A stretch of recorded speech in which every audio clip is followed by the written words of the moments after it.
So yeah, my name's Sean Kernohan. I used to genuinely hate tithing. I hated tithing. I hated when churches talked about it. I hated when pastors talked about it. Anytime I would hear a pastor bring up Malachi chapter 3, I would just check out in service. It's just what happened. I would always say, well, you're never not sure.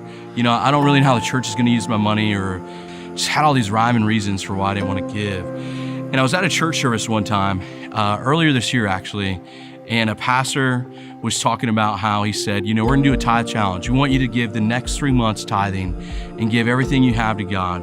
Give your 10%, and God's gonna unlock the windows of heaven. And in the next 3 months, He's gonna give you what you've lost in the last 3 years. And what the pastor obviously didn't know is my wife's a stay-at-home mom. My daughter's 3 years old. She stopped working when my daughter turned 3. So when the pastor to me said that, He's gonna restore what you haven't had in 3 years, I was just like, this is gonna be my wife's income. You're gonna restore my wife's income. I don't know how it's gonna come. And I said, all right, God, well, if this is really you gotta tell my wife. And if she says we'll do it, then we'll do it. And God was like, no, that's not how this works. And so the pastor said, if you feel called to do this, raise your hand. And so I raised my hand, and my wife at that point started bawling her eyes out sitting next to me. And I'm just kind of like, what's wrong?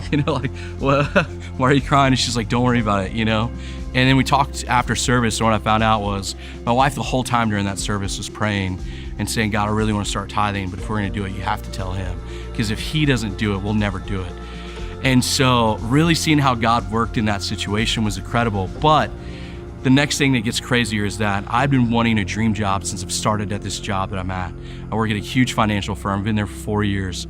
And within 6 days of me starting to tithe and making that decision, I was interviewed for it. And then I found out on the 7th day that I actually got the job.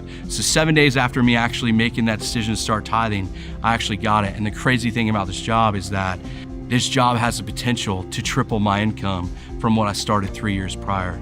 And so it's an incredible opportunity, incredible sales role. But then even we found out later, months on, we ended up randomly getting a check from our previous apartment that we moved out of for like just under $2,000. We still don't know why they paid it to us. We have no clue what it came from.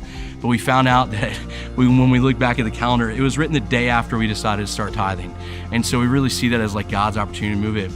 But the thing I really want to focus on is not all the great things and all the mystical things of God's just gonna give you a lot of money, so give Him money. To me, the miracle is that God changed my heart in tithing. And what I mean by that is my excuses I used to have on why I shouldn't tithe, about the church is gonna use this, or it's gonna do that, it's gonna do this. God really spoke to my heart and said, listen, there's a Barna Group study, and Barna is a big statistical Christian organization. All they do is all these different studies. And they did 2 studies.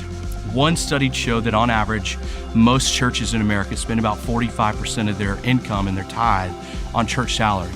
And to me, that always bothered me. I was just like, I don't want to give to a church that's gonna spend half of its money just on paying people. But God really spoke to my heart about another study they did that says on average, most churches, only about 5% of the church faithfully gives and faithfully tithes. It's about 10%. So really what that means is it's not really that the church is spending half of its tithe on it. It's that it's spending half what people are actually willing to give. Because if 100% of the church actually gave, it wouldn't be 50%, it'd be about 5% the church is spending on their actual salary. And so God really spoke to my heart and said, look, it's not a matter of what they're doing, it's a matter of your heart. I'm asking so many people to sow into what we're doing throughout the earth, and everybody has all these excuses and all these burdens. But I'm not asking you to worry about the excuses, I'm not asking you to worry about the burdens, I'm asking you to worry about your own faith and have the faith to step out. And in turn, I'm gonna do great things in your life and release things in your life that I can't release until you give this over to me. Because often, most of the time, all of us will say we've given everything to God, but the one thing we haven't given Him is our pocketbook. And so for me, that's what changed, and that's what I hope changes in you.